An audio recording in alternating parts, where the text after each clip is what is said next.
Happy new year everyone from Darjeeling. এই বছরটা শুরু করেছি দার্জিলিং থেকে। প্রায় 3 বছর পর আবার পাহাড়ে যাওয়া। বিগত 3 বছর ধরে কাজে ব্যস্ত থাকার জন্য বিশেষ কোথাও ঘুরতে যাওয়া হয়নি।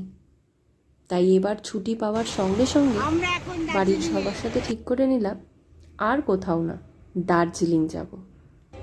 আর আমি বিশেষ কোথাও না ঘুরলেও যেইটুকু ঘুরেছি তার মধ্যে আমার পছন্দের দুটো জায়গা, গোয়া আর প্রথমত দার্জিলিং।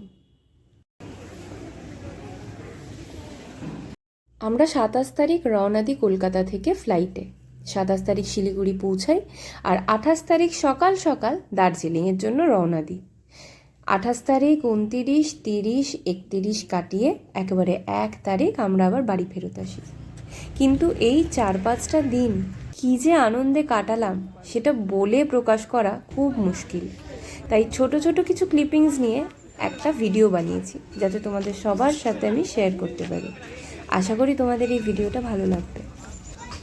একা একা ঘুরছি। আমি এতবার দার্জিলিং এসেছি, কিন্তু তোমরা শুনে অবাক হবে যে আমি এই প্রথমবার মহাকাল মন্দির গেলাম।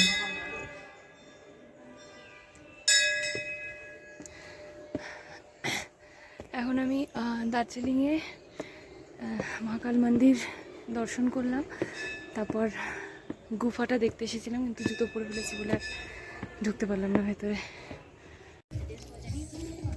এই রাস্তাটা দিয়ে আগেও কয়েকবার ওপরে উঠেছি, কিন্তু মন্দির অবধি কখনো যাওয়া হয়নি।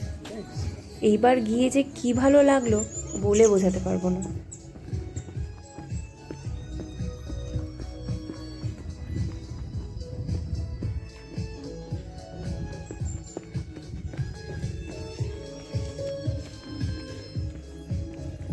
আমার জন্য তো দার্জিলিং মানে হচ্ছে কেভেন্টার্সের সফটি আর হট চকলেট, গ্লেনারিস থেকে ভালো ভালো কেক আর কুকিজ, দার্জিলিং মেলে ঘন্টার পর ঘন্টা ঘুরে বেড়ানো, আর দার্জিলিংয়ের রাস্তাঘাটে এমনি এমনি নিরুদ্দেশের মতো এই দিক ওই দিক ঘুরে যাওয়া। আর এবার 31স্টের সময় মেলটা যে কী সুন্দর সাজিয়েছিল আলো দিয়ে, দেখেই একটা অদ্ভুত আনন্দ হচ্ছিল। দার্জিলিং যতবারই যাই না কেন, দার্জিলিংয়ের মাফলার, গরম জামা আর যদি একটু ভালো বুট পাওয়া যায় তাহলে তো কিনতেই হবে। সব কটাই আমরা কিনেছি। আমি, মা, বাবা এবার খুব আনন্দ করে এসেছি। অনেক ঘুরেছি, গল্প করেছি, খাওয়া দাওয়া করেছি আর কেনাকাটা করেছি। একদিন আবার আমরা বাতাসিয়া লুপ ঘুরতে গেছিলাম। এখন তো দার্জিলিং গেলে আর লোকাল সাইট সিইং করি না, সবই তো ঘোরা।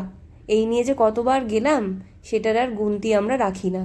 তোমাদের যেমন বললাম যে এত বছর দার্জিলিং গিয়েও আমি এই ট্রিপের আগে কখনো মহাকাল মন্দির যাইনি, তোমরা আরেকটা কথাও শুনে খুব অবাক হবে।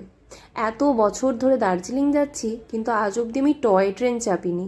আই গেস আমার নেক্সট ট্রিপের এটাই মোটিভেশন হবে যে পরের বার দার্জিলিং গিয়ে আমাকে টয় ট্রেনটা চাপতে হবে, অ্যাটলিস্ট বাতাসিয়া লুপ অবধি। 2025-এর শেষ দিনগুলো আমি আমার সব থেকে প্রিয় জায়গায় কাটিয়েছি, আর 2026-এর প্রথম দিনটাও আমি শুরু করেছি সেই প্রিয় জায়গাটা দিয়েই। এইবার দার্জিলিংয়ে ঘুরতে গিয়ে আমরা অসাধারণ ওয়েদার পেয়েছি। কনকনে ঠান্ডা ছিল, এমনকি আমাদের রুমে হিটারও নিতে হয়েছে, কিন্তু ওয়েদারটা দুর্দান্ত ছিল। খটখটের রোদ, তার মধ্যে সাংঘাতিক ঠান্ডা হাওয়া, তার মধ্যে আমরা ঘুরে বেরিয়েছি, ছবি তুলেছি। ছুটি কাটাতে কাটাতে ভাবছিলাম যে এই 4-5টা দিন হুশ করে কেটে যাবে, আবার back to work, back to old life, but new year. তাই নতুন বছর নতুনভাবে ভাববো, দেখবো, নতুনভাবে প্রতিটা জিনিসকে অ্যাপ্রোচ করব। আর অপেক্ষা করব আবার একটা ছুটি পাওয়ার, যাতে আবার আমি দৌড়ে দার্জিলিং চলে আসতে পারি। কি সুন্দর সাজিয়েছে দেখো, মেলটা যে কি সুন্দর সাজিয়েছিল, আর সাথে গান বাজনা হচ্ছিল, অনেক স্টল বসেছিল। সেই সব লোকাল ব্র্যান্ডের স্টল থেকে আমি টুকটাক অনেক কিছুই কিনেছি। তার মধ্যে সবথেকে প্রিয় একটা ডায়েরি, যেটা আবার আমার প্রেসিডেন্সি কলেজের এক জুনিয়রের স্টল ছিল। 30th ডিসেম্বর আর কালকের দিনটা, তারপরে নিউ ইয়ার। এই এখন হোটেলে ফিরলাম। And 31st night was full of পাহাড়ি গান, অনেক বাজি ফাটানো, and a beautiful vibe. That's how we welcomed the new year. দার্জিলিংয়ের হাওয়া, দার্জিলিংয়ের মানুষজন, দার্জিলিংয়ের গান, দার্জিলিংয়ের এনার্জি নিয়ে এবার বাড়ি ফেরার পালা। আর জানো তো, তোমরা যদি আমার আগের দার্জিলিংয়ের ব্লগটা দেখো, তোমরা এনাকেই দেখবে।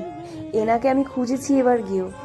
এনার গানটাই আবার তুলে এইবারের ভিডিওটাতেও আমি শেয়ার করলাম। 2025-এর লাস্ট ট্রিপ আর 2026-এর প্রথম ট্রিপ তোমাদের সবার সাথে ভাগ করে নিলাম। আশা করি তোমাদেরও নতুন বছরটা খুব ভালো কাটবে, ঠিক যেমন আমারটা কাটছে। Happy new year guys.